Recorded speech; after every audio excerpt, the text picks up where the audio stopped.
అందరికీ నమస్తే. నా పేరు కుంచపురమ. నేను అఖిల భారత వడ్డెర సంక్షేమ సంఘానికి తెలంగాణ రాష్ట్ర మహిళా అధ్యక్షురాలిని.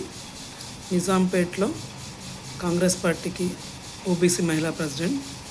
ఒక 16 సంవత్సరాలుగా కూడా ఒక ధ్యానం టీచర్గా ధ్యానాన్ని జ్ఞానాన్ని అందరికీ ఫ్రీ సర్వీస్ చేస్తూ ఒక మంచి గుణాన్ని తీసుకొని ముందుకెళ్తున్నాను. దాంట్లో భాగంగా పబ్లిక్ సర్వీస్ అందరికీ చేస్తూ నా వంతు ప్రయత్నం ధర్మ సంస్థాపన కోసమై కొంత వర్క్ చేస్తున్నాను.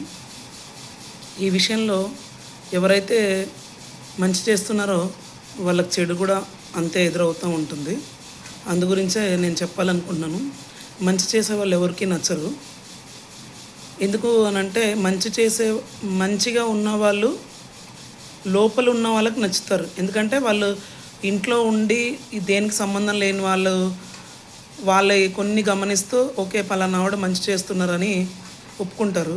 అలాగే బయట తిరిగే వాళ్ళకి మంచి చేసే వాళ్ళు నచ్చరు. ఎందుకంటే వాళ్ళు బయట ప్రొజెక్ట్ అవుతూ ఉంటారు కాబట్టి మంచితనాన్ని ఎక్కువగా గుర్తించి నేను చెడ్డ చేస్తున్నాను కాబట్టి నన్ను ఎవరూ లెక్క చేయరేమో అనే ఉద్దేశంతో మంచి వాళ్ళు నచ్చినా ఇంట్లో ఉండి కొన్ని సమస్యలకు దూరంగా ఉండి ఇంట్లో ఉండి బతికే వాళ్ళు బయటకు చెప్పరు పలానా వాళ్ళు మంచి అని.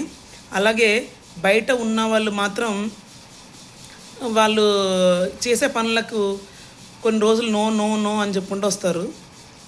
ఎంతో కొంత ధర్మం ఉంటుంది కాబట్టి అవి ఎక్కడో చోట మంచి పనులు సక్సెస్ అవుతూ కొంతలో కొంత నేమ్ బయటకు తీసుకొస్తూ ఉంటాయి. ఫస్ట్ నో చెప్పిన వాళ్ళు తర్వాత నో చెప్తే మేము ఎక్కడ తక్కువైపోతాం అనుకుండా నో చెప్పకుండా ఆ మంచి చేసే వాళ్ళని అవాయిడ్ చేస్తూ బతుకుతూ ఉంటారు. చాలా వరకు పబ్లిక్కి తెలుసు ఎవరు మంచి చేస్తున్నారు ఎవరు చెడు చేస్తున్నారని. ఆ మంచి వాళ్ళని మనం పక్కన పెట్టుకొని తిరగడం వల్ల మనకు కొంత బ్యాడ్ నేమ్ వస్తుందేమో. వాళ్ళకన్నా నేను పెద్దదాన్ని కానీ మంచితనం అనేది వాళ్ళ దగ్గరనే ఎక్కువ ఉంది, నా దగ్గర లేదు. అందువల్ల వాళ్ళని పక్కన పెట్టుకొని తిరగడం వల్ల నాకు నష్టం జరుగుతుందేమో అని మంచి చేసే వాళ్ళని ఎప్పుడు కూడా తనకు సంబంధించిన వాళ్ళు ఎవరు కూడా పక్కన పెట్టుకోరు. ఎందుకనంటే వాళ్ళకన్నా ఎక్కువ మంచి మేం చేయడం వల్ల. మంచిని గుర్తించలేని వ్యక్తి ఎప్పుడు కూడా మంచితనం ఉన్నవాడు అని అనిపించుకోడు. ఎప్పుడైతే మంచిని మనం గుర్తిస్తున్నామో వాళ్ళల్లో ఎంతో కొంత మంచి ఉంటేనే ఆ మంచి కూడా అర్థమవుతుంది. ఎప్పుడు చెప్తూ ఉంటాను, చదువుకున్న వాడికి మాత్రమే చదువు విలువ తెలుస్తుంది, చదువు లేని వాడికి చదువు విలువ తెలియదు అని. అలాగే మంచితనం ఉన్నవాడికి మాత్రమే మంచి విలువ తెలుస్తుంది. మంచితనం లేని వాడికి మంచి విలువ తెలియదు. ఎంతసేపు నేను నేను నేను అని అహంతో కొట్టుకు చచ్చిపోతూ ఉంటాడు. అహం ఆ మంచివాడిని ఏమీ చేయలేదు. కానీ ఏ రోజైనా నువ్వు ఎంత డబ్బు ఖర్చు పెట్టినా నువ్వు ఎంత పదవి ఉందనుకొని విర్రవీగినా 10 మందిలో నిన్ను గుర్తుపట్టవచ్చు కానీ ధర్మం అనేది ఎక్కడ ఉంది, ఎవరి ద్వారా ముందుకెళ్తుంది, ఎవరు చేస్తున్నారు అనేది మాత్రమే ఎవరైనా చూస్తారు.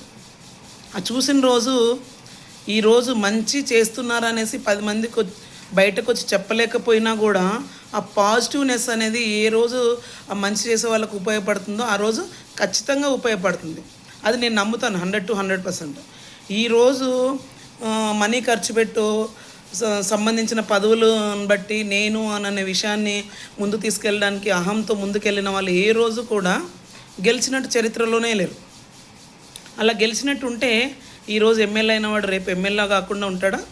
మళ్ళీ ఎందుకు ఓడిపోతున్నాడు? ఈరోజు ఎంపీ అయినవాడు రేపు ఎంపీ కాకుండా ఎందుకు ఓడిపోతున్నాడు? ఈరోజు సీఎం అయినవాడు రేపు సీఎం కాకుండా ఎందుకు ఓడిపోతున్నాడు? అంటే నీలో ఉన్న కొంత ధర్మాన్ని నమ్మి